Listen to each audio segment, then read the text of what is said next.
I was discussing the future of the Green New Deal in an online debate in the USA last night. That was the 20th of April. And I was asked what is going to create the process of change that will deliver a Green New Deal. And I told a story as my answer, and I want to share it. The story was about tax justice.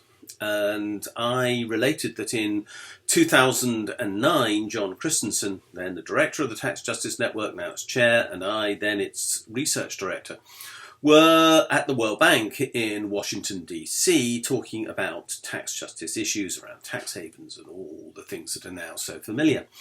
And one of the World Bank's managing directors, and I confess I have forgotten her name, and that's embarrassing, but I have, she said to us at the time, look, everything you're saying is fantastic, but nothing is going to change until you get people on the streets demanding tax justice.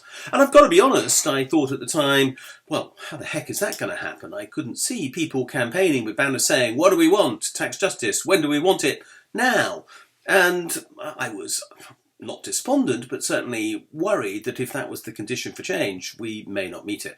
Well, things do change. In 2011, of course, there was the Occupy movement, and we had UK Uncut and then Occupy sitting outside St Paul's Cathedral, occupying a space for several months, being very vocal, and eventually demanding bluntly tax justice conditions as what they wanted to happen. That was pivotal, as it turned out. We didn't know it at the time, but I think it was, because in 2012, everything began to change. What changed? Well, Margaret Hodge picked this issue up, for example, in the Public Accounts Committee. And what she did was put Google, Amazon and Starbucks at the centre of her interrogation of tax justice issues. And they sat there and didn't know how to answer her questions. And I admit that I was involved in briefing Margaret on what questions to ask.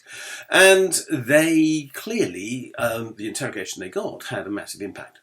Why? Because frankly, no other company director wanted to sit in front of Margaret Hodge ever again.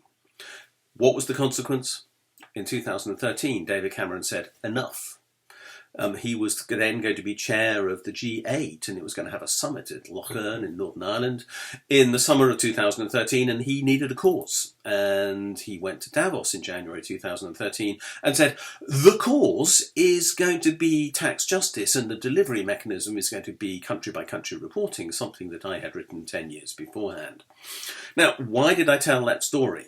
Because something which had seemed utterly implausible as being the basis for any policy, when I wrote it in 2003, I wrote it for the benefit of John Christensen and Prem Sikka and thought they were going to be its entire world readership when I wrote my version of country-by-country reporting, had then become part of the international agenda. And of course, it was adopted as part of the communiqué at Loch Earn. I was there. And it did then become part of the OECD BEPS, Base Erosion and Profit Shifting Initiative, and probably the key component of that whole initiative. Why did that matter? Why did that story matter?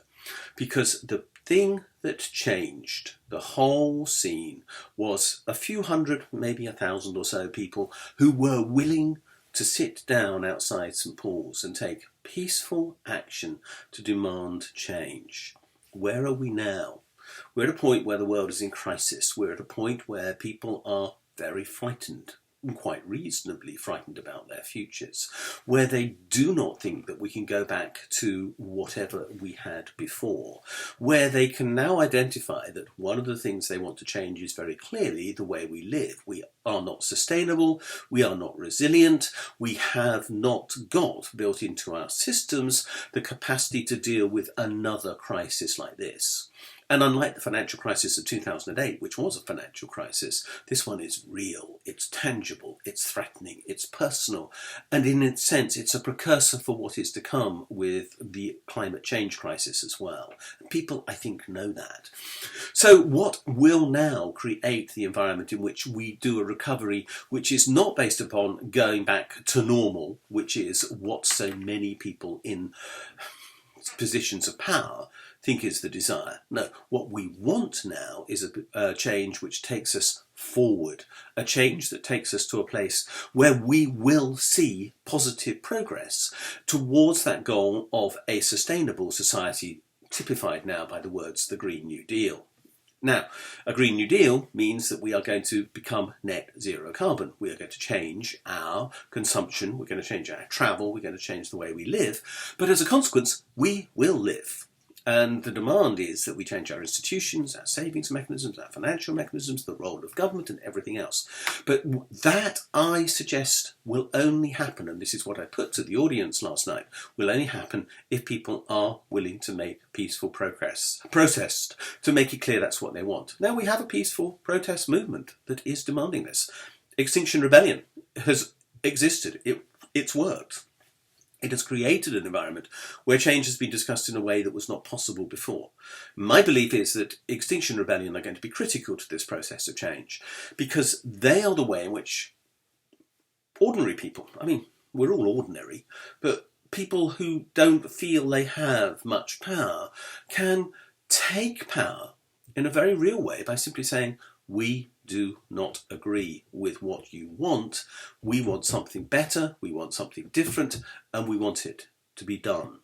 And I think that will happen. And if it does, then, just as we got the change in public sentiment on tax havens and on tax abuse, which did not exist before Occupy, although some of us like me have been working on it for a long time, when we actually come out of this, when we do have that demand for change with regard to a Green New Deal on the table so that politicians cannot avoid it, then I believe we will be in a situation where real change, real progress and fundamental reform of our society will happen.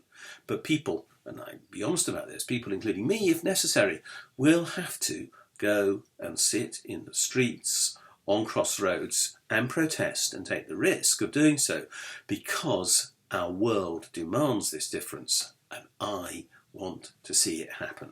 Thanks.